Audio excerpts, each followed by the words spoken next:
Welcome back to Sunday Vibes, one and all. We're still not back in the pub. Soon come, though. I think it is going to be coming very soon that we'll be back in the pub, so tune in to that. Anyway, I'm joined by Patrick and Chris, as ever. Let's just get straight into the questions. This one was sent in by Adam Goatee Rag. He says, which side doesn't deserve Champions League football? Because right now, it is unbelievably tight in that top four position. Chelsea playing Wolves today at Stamford Bridge, and Manchester United obviously travelling to Leicester. God, let's just discuss the top four in general. Hamill, what have you made of... should we start with United? Seeing as they're in the driving seat in third position, should we start with them? Yeah, that makes sense, doesn't it? And I think you're right. Let's discuss the merits of each side before we arrive at any sort of decision. Because, we might be quite split on it. Okay, Manchester United. I mean, they've been very good since the break, haven't they? Since football resumed. Played 8, won 5, drawn 3, scored 20 goals and only conceded 6. And if there was a form table since the resumption, they'd be second, I think, but only if you count City's game in hand. And only City have actually scored more goals with 26, and only Wolves have conceded fewer with 4 than in these past 8 games. So they've performed really well until West Ham, where they looked absolutely shagged, and that is largely unsurprising given that Ollie has played the same team in most of those games, right? Paul Pogba looks like he's ran himself into the ground in recent weeks. But yeah, third place, 5th prior to lockdown. There were 3 points off Chelsea, 8 points off Leicester. Like you say, now in the driving seat, ahead of Chelsea on goal difference, ahead of Leicester by a point. And key to that performance, those improved performances, has of course been Bruno Fernandez. But I wanted to talk about 18-year-old Mason Greenwood first. Because here we go, 6 goal involvements in those 8 games. And I know you want to go in for Sancho, and it's probably the right move, but it'd be a real shame to see his sort of progress curtailed or him get fewer minutes. Of course, he can play through the centre, but Anthony Martial is also playing unbelievably well through the middle. But Mason Greenwood's stats, 17 goals in 46 games this season, 2.8 shots, 0.9 key passes. He's not the best creator, but what he is really efficient, and he's really two-footed as well, isn't he? Which makes him an absolute nightmare to play against because he can just take the defender either way. 1.5 dribbles. He's running at 0.8 expected goals and assists at the moment. We might see that sort of cool off at the start of next season. But either way, Joe, you've got to be absolutely delighted with the progress he's made under Ollie. And Ollie actually coming good on a promise to blood some youngsters as well, right? Yeah, I mean, you have to say hats off to Ollie. He's definitely improved every single member of our front line. Rashford looks a significantly better player than he did under Jose Mourinho or Louis van Gaal. Anthony Martial is like a new player, playing as an out-and-out number 9, getting that shirt back. Of course, it was given away, wasn't it? I think to Zlatan originally. And then Mason Greenwood has come on leaps and bounds. So the entire front three, I think you can say that Ole Gunnar Solskjaer has really improved. And the good thing is 2 of them are academy players. Mason Greenwood is obviously an incredibly special talent.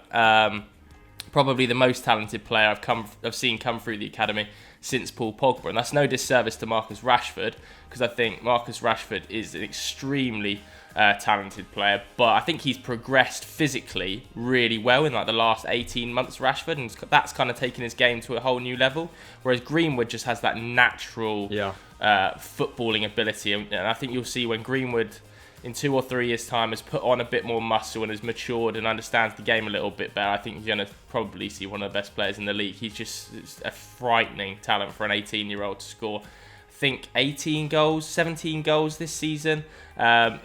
I mean, he should be hitting... I'm sure he's got a personal target of 20 goals this season. He should hit 20 this season, given that we've still got the Europa League and another league game left. And LASK, or LASK, however you pronounce them, as obviously that game's pretty much done and dusted, seeing as we already won the first leg 5-0. So I back him to score another 2 goals, if that's what he needs to get to the 20. He's playing against Luke Thomas or Christian Fuchs against Leicester down that left-hand side of the last day of the season. So I do think chances are... I mean, they're all right, but they're no Ben Chilwell, are they? Chances are he's going to do some damage. I think he might have a part to play in securing Champions League football. An even bigger part, of course, he's had a part to play already. But talking of best players in the league, I mean, Bruno Fernandez, since he's come in, absolutely unbelievable. And since the restart, that form, I mean, that good form has just continued, if not, got marginally better. So 10 goal involvements in 10 games since the restart. I think he was the first. I was reading a script by McCubbin this morning. The first player in Premier League history to register 13 goal involvements in his first 10 games. And he's actually performing at a better rate than he was at Sporting Club, which is fairly mind-boggling when you think about it. Of course, quite a few penalty goals in there, but he's also won a few of them himself, rightly or wrongly. There's been some antics. But his numbers absolutely insane. 3.5 shots, 2.5 key passes, 1.2 dribbles. There was only 2 players in Manchester United's squad averaging over 1 key pass in the absence of Paul Pogba, and that was Rashford and Pereira. So to have someone come in and actually be able to string plays play together, to pick out decisive passes in the final third, has just unlocked new possibilities for Manchester United, hasn't it? It's meant that Paul Pogba, can just be deployed elsewhere. That he can, build play from the back, that he can continue spraying those long balls and picking out your wide players. But let's touch upon Anthony Martial as well before I sort of, I want to ask you if you think United have got markedly better and if you think they deserve Champions League football on the balance of play, or if it's mainly down to the other side sort of misfiring. Anthony Martial, what a season he's having. 17 goals and 5 assists in 31 games. I mean, his best return previously was under LVG in the league, where he scored 11. Were you expecting this sort of form, Tomlinson, or has it been a little bit overdue? I think it's been a little bit overdue, because we all know how naturally talented Anthony Martial is, but what he's added to his game in the last 6 months is physicality, work rate off the ball, hold-up play, and he's actually become a really well-rounded number 9. I think he's kind of disproved some of the myths that you have to be a big man to be able to hold the ball up back to goal, because he's so strong in those areas and can turn so quickly and so dangerous on the turn that he's just brilliant in those areas. So yeah, this is his best season. He's getting better and better with every passing game, and he's forming a lovely partnership with Marcus Rashford. We obviously have an incredibly lopsided attack. I was reading an article, I think it was on StatsBomb actually, talking about just how the most lopsided attack in Europe Manchester United have, in terms of all of our goal and chance creation coming down our left-hand side pretty much, especially pre-Greenwood. So I'm hoping that when we bring a right winger in, and I am still confident we're going to get Jadon Sancho, that those three will form a lovely little partnership going forward, because you just can't rely on an 18-year-old to bail you out every single week. It's just too much pressure on him. So I think Martial's having his best season, and hopefully next season he'll be able to take it to a whole new height. Yeah, I mean, you said before that Ollie's improved all the strike force, but I mean, his 2 biggest signings, right, Wan-Bissaka and Harry Maguire, apart from Bruno Fernandez, I was talking about at the start of the season there, have obviously improved the defence markedly as well. And the real improvement has been at the back, right, to an extent. I mean, yes and no. Statistically, United probably have a pretty solid backline. And I think when we went through that sort of 19-game unbeaten streak pre-Chelsea, we'd kept something like 11 clean sheets. And on the face of it, that looks really, really impressive. And there have been some good moments. But United still look incredibly fragile from where I'm sitting at the back. I think we struggle to build up from the back. And that's partly down to the fact I don't think our fullbacks are fantastic on the ball, to be honest with you. I love Wan-Bissaka's defensive output, and I think he can become a much better player going forward, but does struggle on the ball at times. Every Manchester United fan will be able to admit that. And when we don't have Luke Shaw, which is something I didn't think I'd be saying at this time last season, but over these last 2 or 3 games, without Luke Shaw, you've really seen a complete lack of ability to play out from the back, really. Matic has to drop in between the centre halves, and that causes a problem in the middle of the pitch. So I think United have been better defensively, but I wouldn't say it's a top 4 quality defence right now. I just think that there's a big old hole alongside Maguire, and I don't know whether Lindelof's the man to fill it in the long term. Yeah, I mean, you've only conceded 36 goals this season. I mean, that's down from like huge amounts In 18-19, for example, you conceded 54.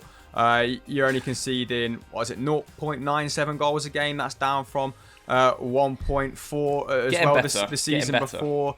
You're fifth best in terms of shots conceded. So I feel like you're being a little bit harsh. I feel like the last few games might have thrown your opinion a little bit, because you have been bad and you have looked a little bit suspect since your physicality started to wane.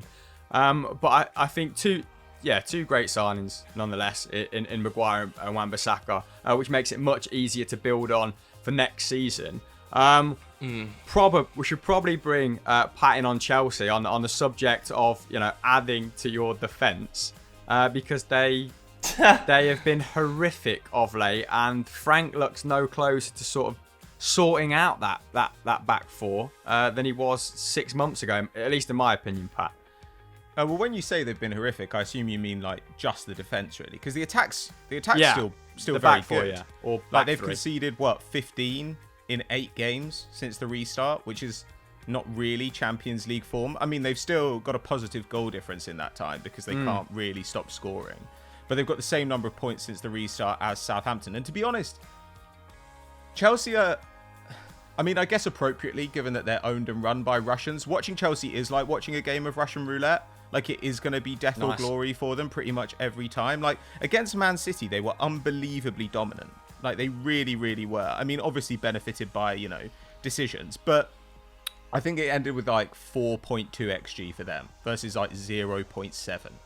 But then, on the other hand, they go and get handily beaten by Sheffield United, by West Ham. I mean, Liverpool away, you can forgive them. And that was just a bit of a crazy match. And to be honest, I think that could easily have ended in a draw, and I don't think anyone would really have worried about it. Like, Liverpool's finishing was incredible, and Kepa's goalkeeping was typically awful.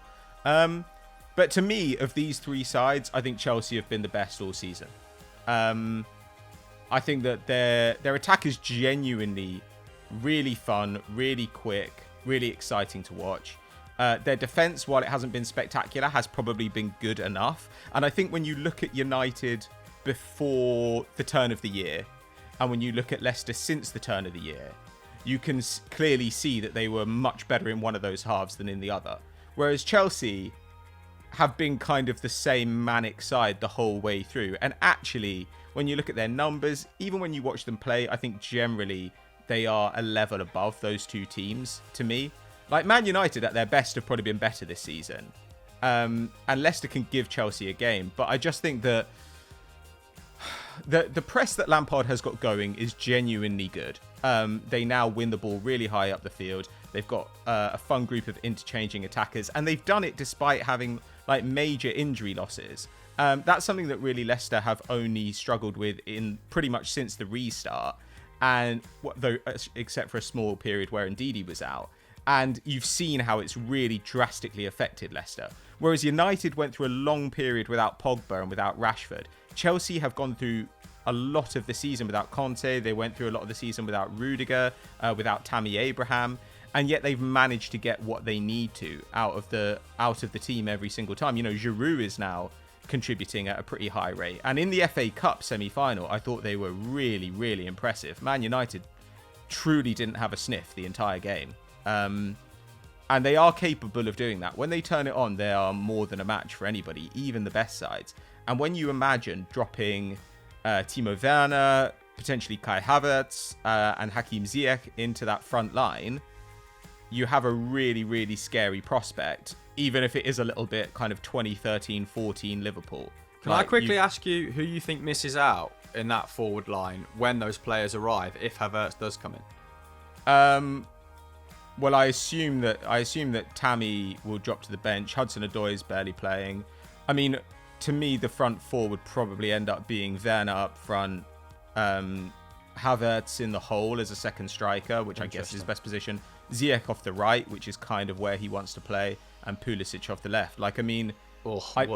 I don't really know how else they do it. And to be honest, I am a little bit worried about them from that point of view. Not really. Their attack's going to be elite for a long time to come. But I think that next season, they're going to have a really deep, strong attack. And then I think in 2021, you're probably going to see Hudson-Odoi and Tammy Abraham agitating for moves.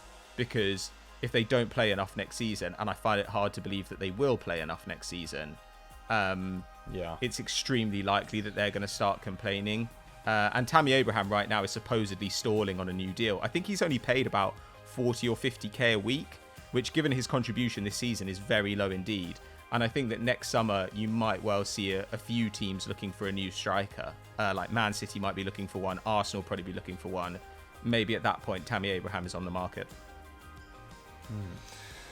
Yeah, I would kind of agree with you. I think Chelsea have been the best of these sides throughout the course of this season, and I do think Frank's made them better. I actually think he's improved on this Sarri team. They're going to finish on less points than Sarri, but let's not forget this is an Eden Hazard-less Chelsea, and Eden Hazard was just driving Chelsea single-handedly at times to win games, and the attacks probably got better even without him, which I think is a massive positive for Frank Lampard to be able to say he's coached an attack really to that output, when Sarri, some might say that he was slightly more reliant on a single individual. It was brilliance at times in Eden Hazard to get them there, and I think the emergence of Christian Pulisic, especially since the restart, he was unbelievable when he came on last night against Liverpool, and has been unbelievable every time I've watched him. Just looks like, I know that Kovacic is probably going to pick up their Player of the Season award, but it just looks like their best player. Every time he's on the field, it looks like something's going to happen.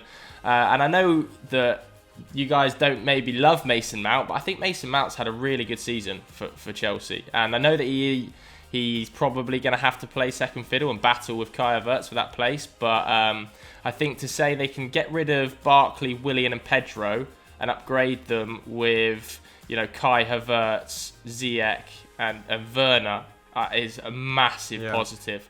The depth of that front line is frightening, but the problem remains that they concede too many goals. They're horrific from set plays. The worst team in the league, I think, from set pieces, in my opinion. I know that they haven't conceded the most. Well, I don't know about that. Have you watched Arsenal defend a corner recently?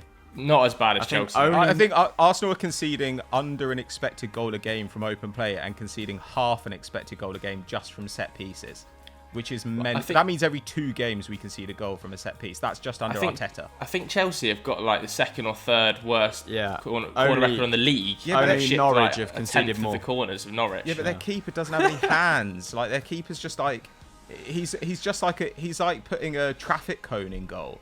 Like that's all he does. He just strikes a pose as the ball whizzes past him. And that's definitely something that's got to be improved, isn't it? Because Chelsea are not going to compete for league titles with Kepa in goal. And is Frank going to be able to replace him this summer? I don't know.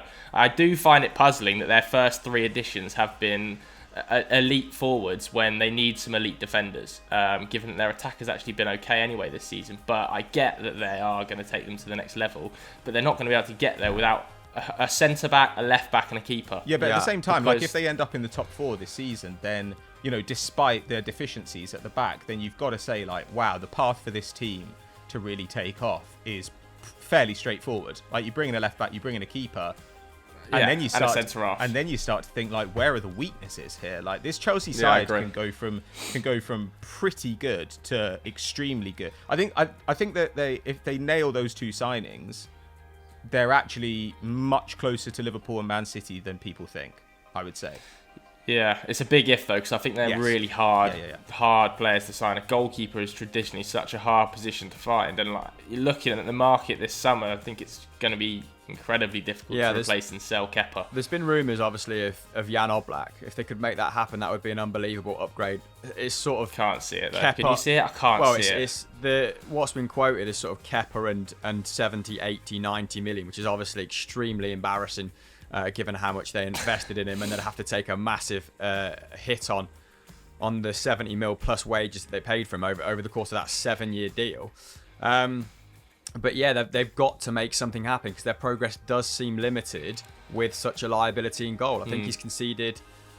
It was prior to the Liverpool game. I think it was 42 or 43 in 32 or 33, so in that ballpark, and he's just got Chris Packett for wrists, hasn't he? He's just we're on the stream with Chris Kirkland, and even for the Naby Keita goal where he didn't get that much grief, Chris Kirkland was saying that he's not really pushed himself off there, and it's just these fine margins that are going to cost them in games against elite opposition, isn't it? And it's the confidence as well, isn't it? The confidence leaks through the back line. Well, you sent that clip in the WhatsApp group. It was hilarious. Unreal, yeah. I'm sure people saw, or at least heard it last night, where there's a ball whipped in by Liverpool by, I think it's Trent or maybe Milner, from a free kick, and it kind of bobbles across the 6-yard area and out for a goal kick. And the whole defence turns around simultaneously, like a chorus goes, "Kepa, what are you doing?" like this, and he's just like waving his arms about. It just sums him up. Just a total lack of confidence that backline have got in him. So they have to sign a new keeper. I think they have to sign a centre back and a left back as well this summer. When I was watching the game last night, I just thought, like, I don't mind Rudiger or Zuma, but perhaps not together. And Rudiger, I mean, they both attack the ball, don't they? Which can sort of leave massive gaps at points. And Rudiger had a really, really tough time against Mo Salah, who was just, first time passes sort of round the corner, just sending him, left, right, and centre. So yeah, one like lights out centre back I think would improve whoever's partnering him sort of tenfold. But maybe that they got Tomori as well. Maybe that has to be Koulibaly. Oh, Christ. Either way, should we move on to the third team that are in this contention? The team that are playing United, Leicester. Hamill, I guess you've got the closest affinity to them. So what's kind of happened to them since the restart? Because just from a neutral perspective, it seems like they're struggling. Yeah, I mean, they've been woeful, haven't they? Played 8, 1-2, drawn 3, lost 3. And they've only scored 9 and conceded 11 in that time, with their victories coming against Palace and Sheffield United. The Sheffield United result was particularly impressive. But then they went and lost to Bournemouth 4-1 and didn't really lay a glove on Spurs. And it just continues what has been a terrible, terrible calendar year. Only won 5 games in this year. And if the season started on January 1st, they'd be 12th between Everton and Newcastle, which is, I think, a better representation of where the team is at the moment. 24 goals scored in 17 games. That's coincided with James Maddison's form dropping off massively. He was great in the first 19, 20 games. I think he had 11 goal involvements. His following 18, he had 1. Of course, he's out now with that, having had that hip surgery. And even when he's not, I suppose, firing and he's not getting assists or not getting goals, he does make other players better around him. Leicester's shape is a lot better with him in the team. I've said it time and time again. He is the focal point for a lot of players in that side who aren't as tactically sort of disciplined or advanced. And I think they're probably going to lose to Manchester United, mate, at the final day of the season. And it's crazy to think that they're in this precarious position after being in second place on the 1st of January. And what is objectively a very decent season. I think it's probably still their best season points total wise since they won the title. It's going to be viewed as somewhat of a failure, but the lack of depth and the sort of mediocre recruitment has really cost them. Do you think they've got better from last season, Pato? I mean, they have, haven't they? Over the course of the season, they're just struggling at the moment. They're definitely better than they were last season. I mean, they're still a positive shots team. Like, they take about 4 shots more a game than they concede, which is always a recipe for being a good side. They got the rub of the green pretty heavily in the first half of the season. They conceded far fewer goals than they should have. They scored more goals than they should have. If you said to me, like, Wolves and Leicester are going to play 100 times, who do I think is the better side? Who's going to get more victories? I wouldn't be convinced that Leicester are better than Wolves at this stage. Though that's maybe more of a compliment to Wolves than it is an insult to Leicester. Like, I don't know. They are better. At the same time, I do think that they are quite... They've gone from being an extremely well-run side to now being a little bit more erratic on transfer business. Some of their transfer business lately has been really, really bad. Like, I hated Perez and Pratt last summer. I still hate those moves. On the other hand, they've dealt without Suyuncu recently. They've dealt without Chilwell. They've dealt without Maddison. And I think, most importantly, they've dealt without Pereira, who is, I think, probably the best conventional right back in the league. Like Aaron Wan-Bissaka is obviously like an amazing defender. Trent Alexander-Arnold is like a central midfielder. He's just like David Beckham playing right back. But just like as a normal straight up right back, I think that Pereira is probably the best that we have in this country at the moment.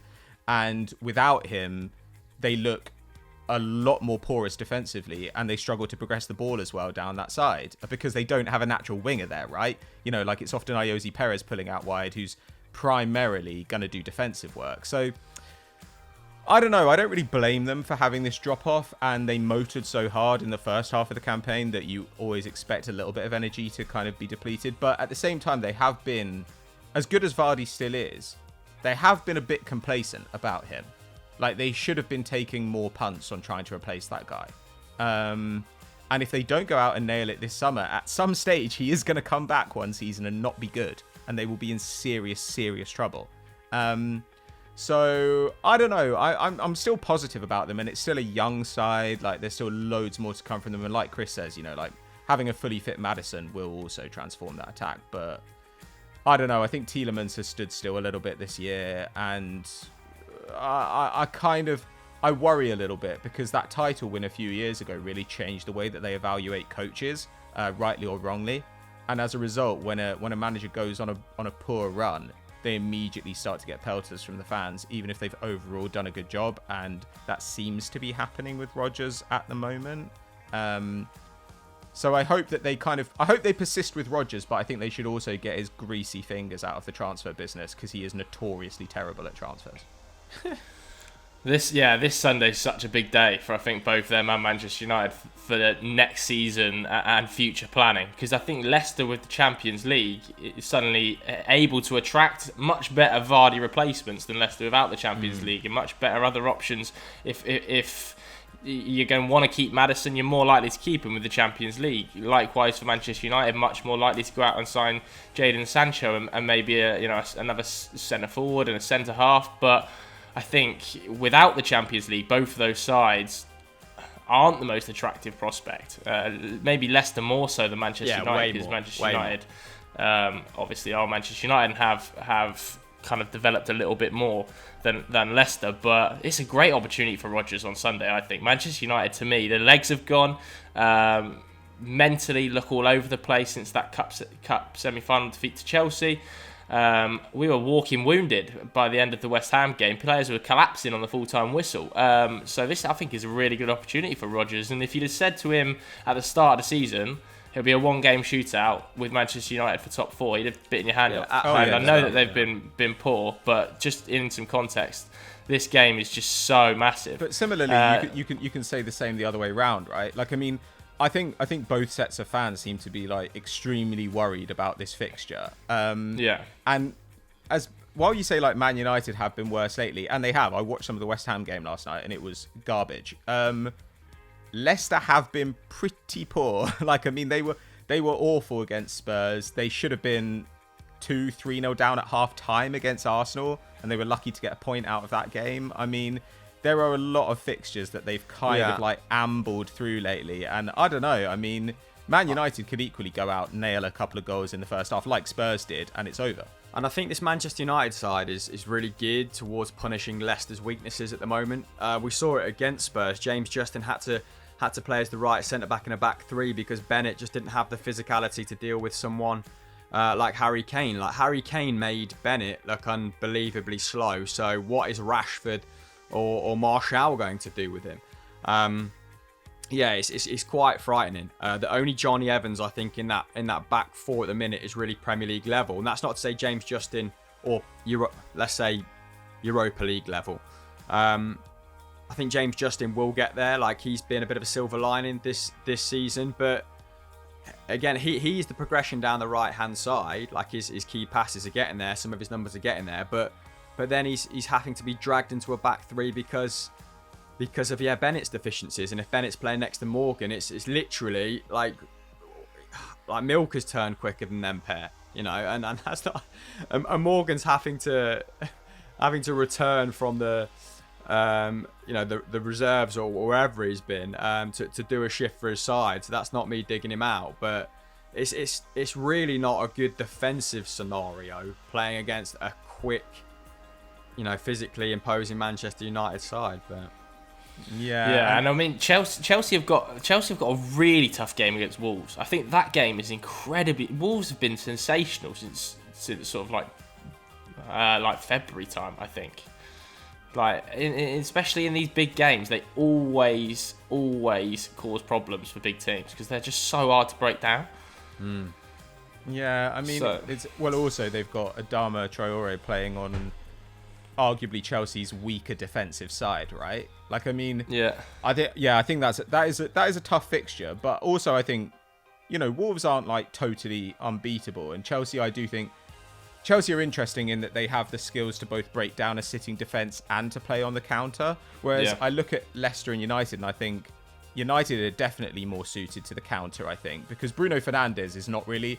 He's weirdly not really a possession player. Like, Bruno Fernandez just does not believe in passing sideways or backwards. Like, when he gets the ball... Yeah, it's always forwards. Everything's forwards. Everything with Bruno Fernandez is like a quarterback. Like, genuinely, everything is like, I'm throwing for the end zone.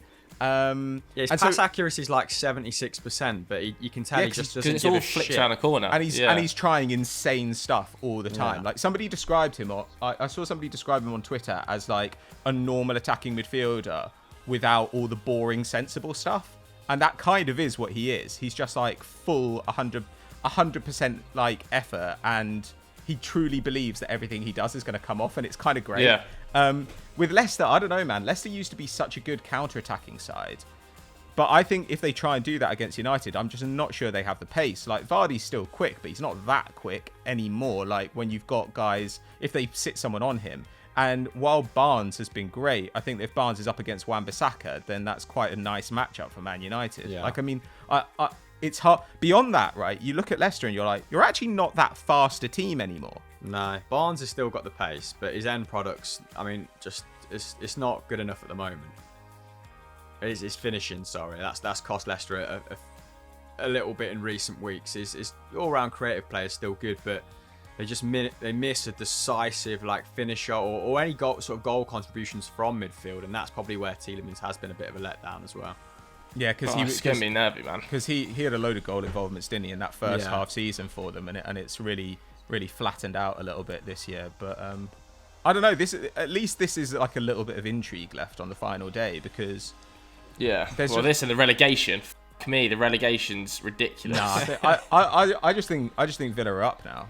Like, don't get me wrong, Watford could easily beat Arsenal. We were so bad against Aston Villa. I mean, it could have been a draw, I suppose, but like we created nothing. I don't know. I mean, Watford have been a lot better than Villa over the course of the season, but I think Villa have now done enough that they just need to beat West Ham away, right? Like, they could do that. Yeah. In fact, they just need to match. Very tough. They just need to match Watford's result against West Ham away, and Watford are at Arsenal away. I don't know, man. Yeah, it's going to be very tough, though. Why don't you let us know what you think is going to happen in the comments below? Should we move on to quick fire questions? Sure thing. Let's move on. Right, okay, this one was sent in by Tamish Bahal, who says, was Lewandowski robbed of the Ballon d'Or this year? Yeah, I mean, it's an absolute farce that it's not going on. Like, we've played a full season. Messi hasn't won La Liga. Ronaldo has scored 30 goals in 30 appearances, but half of them have been penalties, and I'm going to take some pelters in the comments for that. Like, he's still playing very well for a 35-year-old in Serie A, in a not totally functional Sarri side, which leaves you with Lewandowski as the outstanding player, right? Like, he's been unreal. and I just think, you know, if Luka Modric was worthy of it after the World Cup, then you know, stranger things have happened than Lewandowski pipping Messi to the title this year. But yeah, it's one of those things I don't really take a great level of interest in. But I do think there's been a miscarriage of justice here. Pat? Yeah, like this was Lewandowski's chance to win it, and it's gone. So I do feel a bit bad for him. I mean, yeah, I guess because of the Ligue 1 season ending early, and because of the general kind of prejudice against Ligue 1, I don't think that Mbappe was going to get it. But the three best players in the world this season have been Messi, Mbappe, and Lewandowski, and you'd have thought that Lever would have had a good shot at it. So, I don't really understand their rationale for cancelling it. Like, ridiculous. What? Absolutely ridiculous, particularly mate. I think they're talking about it being Champions League. Yeah, and also this is like if anything, this is such a test of ability. Like, I mean, also luck because of injuries and stuff. But to sit out 3 months of the season come back and then still perform at a really, really high level is genuinely like something that players have never had to do before. That's so impressive. Yeah. Yeah, and I just think they think way too much of their own award. Like, we don't want to like change the prestige of the award. Lads, you got to relax. It's not the World Cup. Like, I know it's a big deal, but I cannot believe they haven't given it to Lewandowski. Tomlinson, do you know if FIFA the Best is still going on? Obviously, they kind of split the award in half, didn't they? The Ballon d'Or. I'm not sure. But if they've seen the reaction of normal people to the Ballon d'Or being cancelled, I'd imagine they'll be thinking, we should probably just let it happen. I know it's not as prestigious, you know, and Messi and Ronaldo like to line up with their Ballon d'Ors on the pitch, don't they? And having the FIFA Best award doesn't really have that draw, but. Hopefully Lewandowski still gets that if they go deep in the Champions League. Right, next one from Larry Ryan. Do you think Leeds can reach the same heights as Wolves and Sheffield United under Bielsa? Leeds. Do you want me to come in? Yeah, go on. The same heights as Wolves and Sheffield United. I mean, it's tough, isn't it? It's really tough because, I mean, Wolves have got there by being, you know, very good at being conservative and tight. Obviously, the complete antithesis of Bielsa and Leeds. I do think it's going to be pivotal that they bring in the right personnel, Leeds. Maybe more so than those sides, because Patrick Bamford is a good championship level striker, but he's not exactly excelled in a very proficient attack. And I think they're going to... I don't know about Jean-Kevin Augustin yet. He's barely played, has he? But I think they're going to need a really decisive striker who's going to take advantage of the plethora of opportunities he's given. Otherwise, they may struggle. But it's just they're a bit of an... it's unknown entity, aren't they? Like, they played really well against Arsenal in the FA Cup. If that's the only sort of data we've got to go off, then yeah, they're not going to be an easy match for anyone. I think from like 10th to 15th in the Premier League is very gettable at the moment. So why not? But breaking into the top 8, top 10, that's crazy talk.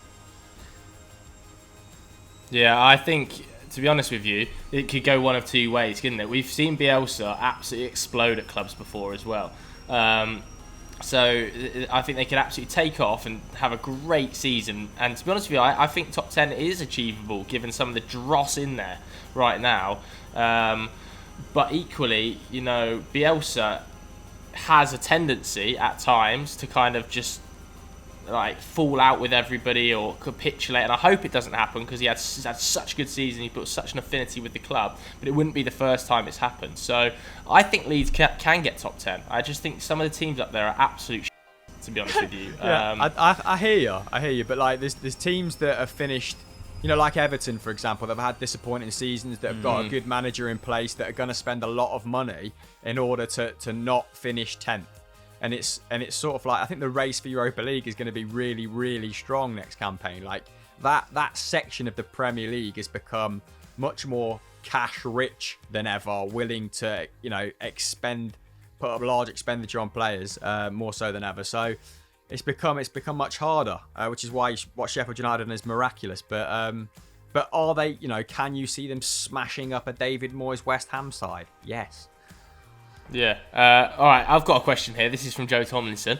What do we think of the Pierre-Emile Højbjerg move? Because obviously it looks like he's now rejected Everton, went to the training ground, done all that, and now he's going to Spurs for £25 million. Pat, what do you think of that? Højbjerg to Spurs, 25 mil. I think it's a really good signing. He's got good defensive output. He's a really good progressive passer. He's pretty press resistant in the midfield. On the other hand, he is essentially... He's a worse version of Tanguy Ndombele. He's not better than Ndombele or Lo Celso at anything, but he's certainly better than Harry Winks and Moussa Sissoko at lots of things. On the other hand, I think it's quite interesting because everybody had been talking about this summer as a major transfer market correction, right? People said, you know what, we expect prices to come back down to earth a little bit this summer. But if Kai Havertz ends up going for kind of £80 million and Pierre-Emile Højbjerg with 1 year left on his contract goes for 25 mil, then to me those prices look pretty normal. Like those don't actually look very different from what I'd expect in a non-coronavirus world. So I think if you're paying 25 mil for somebody with a year left on his contract, then that sets an interesting precedent for the transfer market to come. But yeah, is it a good signing? Yes. Is 25 mil a fair price? Yes. It's probably a slight overpay given the contract situation, but he's going to be excellent for Spurs. My concern, if I were a Spurs fan, would be Tanguy Ndombele is going to be off, and that unless you're getting a very, very good player in return for him, like there were rumours that Barcelona might be willing to let Semedo or even Junior Firpo go if they could get Ndombele. That would be interesting. But if not, I think that it's an odd move for Tottenham. Yeah, I kind of agree. But equally, I think Højbjerg's going to be a classic Mourinho player, just like battler, gladiator in the middle of the pitch, which is exactly what he wants. Right, let's finish with let's finish with a personal question then. This one from Vikram, who says, "What's your favourite cartoon growing up?" Hamster? Bloody hell, what a question. I mean, let's avoid like The Simpsons. Bit of Cartoon Network, after school. Never want to get up. I used to try and get up early to watch Dragon Ball Z, but it never happened. Ed, Edd and Eddy. 100%. Same as me. Bit of Cow and Chicken. Bit of Dexter's Laboratory. Maybe even the Powerpuff Girls. What else? There's some. I think that was the golden age, mate. Maybe just the nostalgia. I agree. But I was Ed, and Eddy, mate. I used to always want to be part of the Ed, and Eddy crew. And that plank, like the plank they used to carry around. I can't remember what it was called. Yeah, it's called plank, mate. Mate, was it called plank? So, that plank was. I used to love that show, man. Ed, and Eddy. What about you, Pat? Oh God.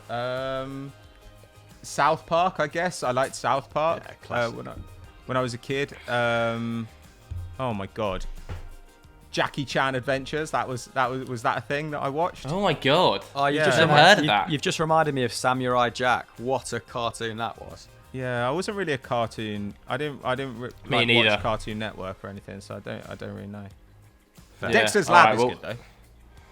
Yeah. Fairly Odd Parents as well. I used to watch. I remember that one. Was that even a cartoon? Yeah, that's not bad. The Cramp Twins. Banger. Oh yeah. Absolute banger. Oh yeah. My mates used to call me Arnold from Hey Arnold because he had a massive head and a small body. So. Well, I don't think you've got that smaller body. It's just the legs. No, it was when I had the same size head when I was about 8. So. That's tickled me. Right. Okay. Anyway, let's wrap this up. Pato, what have you been talking about on the podcast this week, and where can people watch it? Well, you can head over to Football Daily Podcast to check it out. Lately, we've had a lot of Doogie Critchley on, but this week we had a little bit of a break. We talked about Lampard's first year in charge of Chelsea with Chelsea insider Zach Gelab, Chelsea assistant manager Zach Gelab. And then we got George Wright on to talk about Arsenal, which was very much not insider chat. There was a lot of Unai Emery character assassination on that one, though it was well deserved. We're hoping to bring back a couple of how to fixes in the next few weeks. So if there's a team that you would like to see us fix, then let me know. But don't hit me up on Twitter because I hate it. So I've deactivated my account. Really? Yeah, it's it, man. It's an absolute cesspit. Yeah, fair. I love it. Are you going to have me? It is a cesspit. Are you going to have me and Joe back for the how to fixes? Sure, if you're available. Like the main thing we're doing at the moment is we're trying to figure out like a schedule so that we can actually get people, so that we can give people time to bring quality content on it. Like, I mean, as people will know, obviously it's been a little bit hard to like continue the podcast in quite the same way during lockdown, but we are going to make an effort to bring back that kind of classic Football Daily podcast content in the next few weeks. So please, if you've got any suggestions, hit us up. Yeah, you can subscribe to that by clicking the link in the description below. Thanks very much for watching. See you later.